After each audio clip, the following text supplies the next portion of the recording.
Oke, Assalamualaikum. Jadi beberapa tahun belakang ini, negara kita itu menerapkan sistem pendidikan, khususnya dalam hal penerimaan siswa baru itu menggunakan cara atau sistem zonasi. Nah, maksudnya zonasi itu gimana sih? Jadi gampangnya gini, kalau kalian misalkan mau daftar sekolah nih, SMP atau SMA. Nah, kalian tinggal tuh di suatu daerah. Kalau ada sekolah di dekat daerah kalian itu, atau yang paling deket lah, nah itu sekolah yang bisa kalian pakai atau tuju untuk daftar lanjut SMP atau SMA. Beda halnya pas zaman saya dulu, kalau mau masuk SMP ataupun SMA, ya kita harus ikut namanya ujian. Ada tesnya biar bisa diterima. Kalau misalkan lulus ujian ya diterima, tapi kalau nggak lulus ya udah cari sekolah yang lain gitu loh. Nah sebenarnya kenapa sih pemerintah kita itu nerapin sistem baru ini? Jadi kalau kita lihat itu niatnya baik ya, tujuannya baik. Yang pertama itu mungkin karena banyak ya orang-orang yang di sekitar situ dia nggak bisa sekolah ke sekolah yang paling dekat dengan rumahnya karena ya udah habis kuotanya sama orang-orang yang berhasil lulus ujian atau tesnya. Maka dari itu pemerintah mungkin melihatnya, oh kita pakai sistem zonasi aja nih, jadi biar semua orang itu bisa daftar sekolah, bisa sekolah semua. Dan yang kedua itu biar label sekolah favorit di daerah itu nggak ada. Jadi zaman sekarang ini udah sekolah negeri itu udah kayak nggak ada.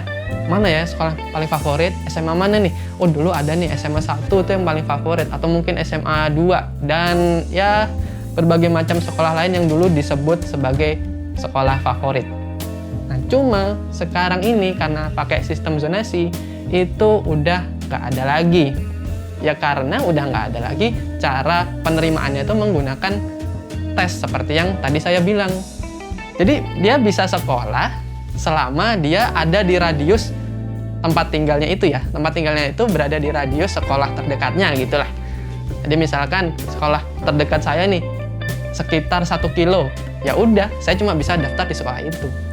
Dan kalau misalnya kita lihat itu kuotanya untuk zonasi itu bisa mencapai 90% loh. Gila, gede banget kan?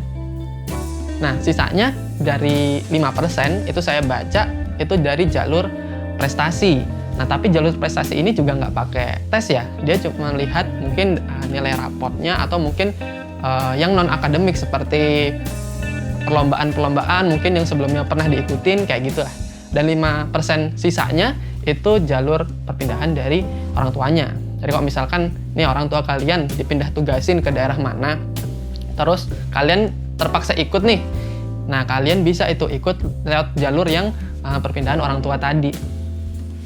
Tapi pada intinya, untuk zaman sekarang itu udah nggak ada lagi sistem tes masuk buat tes ujian ya maksudnya ya, untuk masuk ke sekolah yang kita tuju. Sebenarnya kalau kita lihat tadi memang baik ya niatnya. Cuma ya itu tadi, dilemanya adalah kalau misalkan ada orang-orang yang dia itu memang pengen mencari sekolah terbaik biar dia itu bisa mengembangkan dirinya lebih baik lagi mungkin, atau lebih pintar lagi gitu. Ya sekarang udah nggak bisa. Jadi di mana kalian tinggal, ya sekolah terdekat di tempat kalian tinggal itulah yang bisa kalian tempatin. Nah satu lagi yang jadi pikiran saya, kalau misalkan tadi seluruhnya sebagian besarnya kuota itu pakai zonasi, jadi dalam satu sekolah itu ya bakal kecampur ya antara anak-anak yang pinter banget sama yang biasa-biasa aja. Nah ini nanti juga akan muncul problem lagi nih selama di sekolahnya, karena antara yang biasa-biasa aja harus ngikutin yang pinter banget, atau sebaliknya yang pinter banget harus ngimbangin yang biasa-biasa aja. Begitupun juga dengan gurunya. Nah gurunya ini juga harus ekstra pastikan dalam mengajar si murid-muridnya tadi.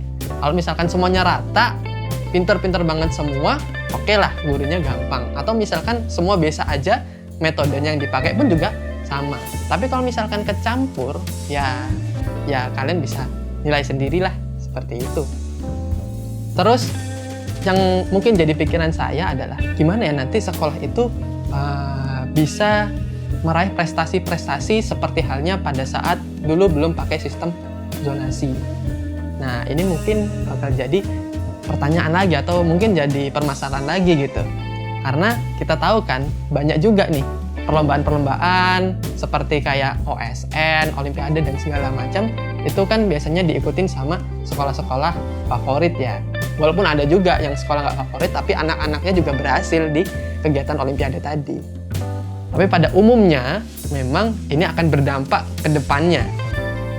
Nah, menurut kalian gimana nih sama sistem zonasi yang udah diterapin di negara kita? Menurut kalian apakah ini bermanfaat, lanjutin aja, atau mungkin wah jadi susah nih kita mau daftar sekolah, kita hanya bisa cuma satu sekolah aja di dekat rumah, atau gimana? Nah, silahkan cantumin di kolom komentar ya pendapat kalian gimana. Kalau kalian setuju, apa komentar kalian? Kalau misalkan nggak setuju, gimana pendapat kalian? Kita sharing aja di sini, oke? Thank you udah nonton video ini. Semoga bisa bermanfaat dan kasih insight buat kita semua ya. And see you on the next video. Assalamualaikum.